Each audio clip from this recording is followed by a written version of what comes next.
আমাকে ডিজিএফ এর ডিডি নিজে আমাকে দাওয়াত দিয়ে চা খাওয়ার জন্য সার্কুলারে ডেকে নিয়ে যে বলছে আপনার বর্ডার দিয়ে প্রচুর অস্ত্র আসতেছে, একটু আপনার দল দিয়ে এগুলি একটু কন্ট্রোল করার চেষ্টা করেন। এইগুলি তবে বিজেপি প্রচুর চেষ্টা করে, আমি বিজেপির দোষ দেব না। তবে ওই যে ছাত্রলীগের পান্ডারা দারোগা, ওই দারোগারা এইসব করায়, তারা এখন আওয়ামী লীগের ওই দোষরদের সাথে সম্পর্ক। কুষ্টিয়া 1 আসন থেকে নির্বাচিত মাননীয় সদস্য জনাব রেজা আহমেদ। কুষ্টিয়া 1 আসন থেকে নির্বাচিত জনাব রেজা আহমেদ, আপনার সময় 4 মিনিট। ধন্যবাদ। মাননীয় স্পিকার, আমি একটু বাড়াই চাচ্ছি। আপনি গত 18 সাল থেকে আমার 42টা মামলা বিনা পয়সায় করেছেন। আজকে সংসদে আপনি আমার সময় একটু বাড়াই দেবেন, আমি আপনার কাছে কৃতজ্ঞ। মাননীয় স্পিকার, আপনাকে ধন্যবাদ আমাকে বক্তব্য দেওয়ার সুযোগ দেওয়ার জন্য। মাননীয় সদস্য, অনেক দিয়েছি, আজকে আর না, 4 মিনিট। ধন্যবাদ।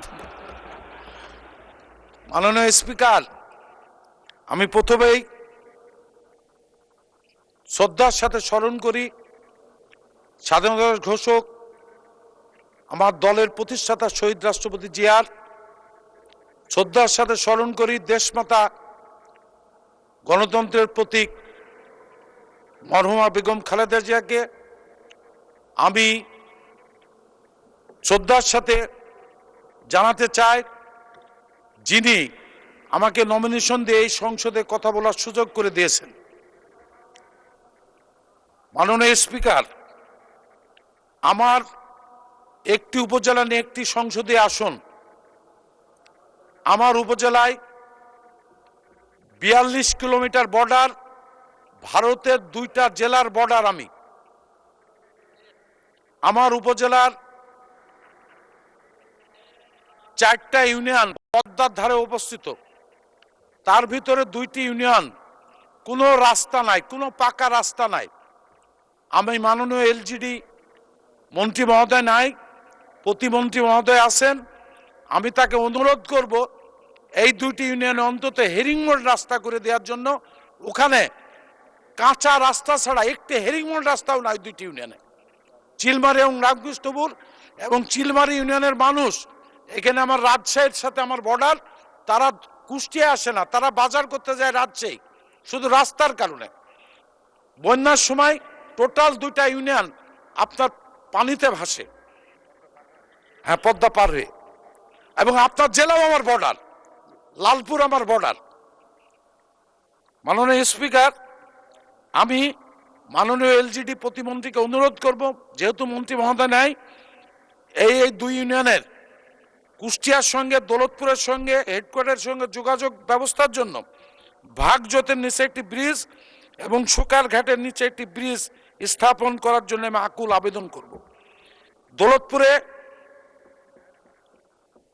6 লক্ষ মানুষের বাস, 4,04,200 ভোটার, একটি 50 শয্যা বিশ্ব হাসপাতাল আছে।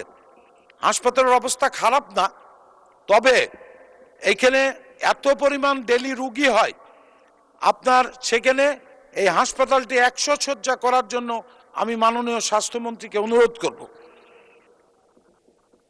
তাছাড়া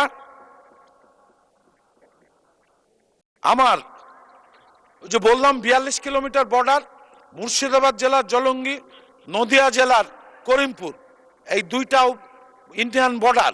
এখান দিয়ে প্রচুর মাদক আসে, কিন্তু বিজেপির সংখ্যা তো কম, বিজেপির ক্যাম্প কম, বিজেপি মাঝে সাঝে প্রচুর মাদক ধরে।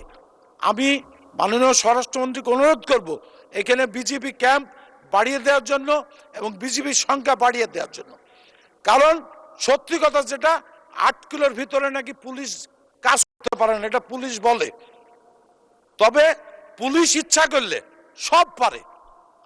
আমার দৃঢ় বিশ্বাস, পুলিশ যদি মনে করে আইন শৃঙ্খলা এবং এই মাদক ব্যবসা বন্ধ করতে, পুলিশ পারে। মাননীয় আমাদের এসপি মহোদয় অত্যন্ত সৎ।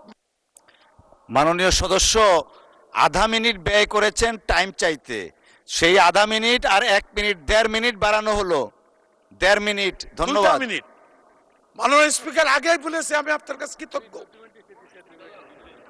আমি মাননীয় স্বরাষ্ট্রমন্ত্রীকে অনুরোধ করব, আমার উপজেলায় যারা সাব ইন্সপেক্টর আছে সব ছাত্রলীগের ছেলে, তাদের সমস্ত ছাত্রলীগের ছেলে, তারা তারা ওই এখনো আওয়ামী লীগের দোসরদের সাথে তাদের গোপন আতাত, এবং যারা মাদক ব্যবসা করে তারা অধিকাংশই আওয়ামী লীগের ওই দোসররাই এখনো মাদক ব্যবসার সাথে জড়িত।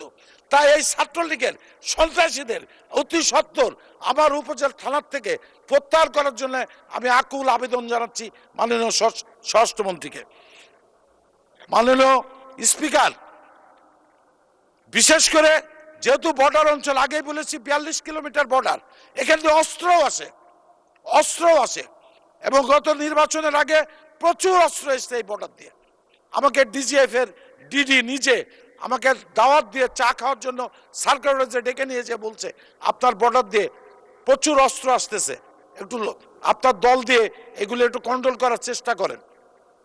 এইগুলি তবে বিজেপি প্রচুর চেষ্টা করে, আমি বিজেপির দোষ দেব না, তবে ওই যে ছাত্রলীগের পান্ডারা দারোগা, ওই দারোগারা এইসব করায়, তারা এখনো আওয়ামী লীগের ওই দোসরদের সাথে সম্পর্ক। আরেকটি কথা, আমি মাননীয় শিক্ষামন্ত্রী এখানে আছেন কিনা, গত আওয়ামী লীগের 16 বছর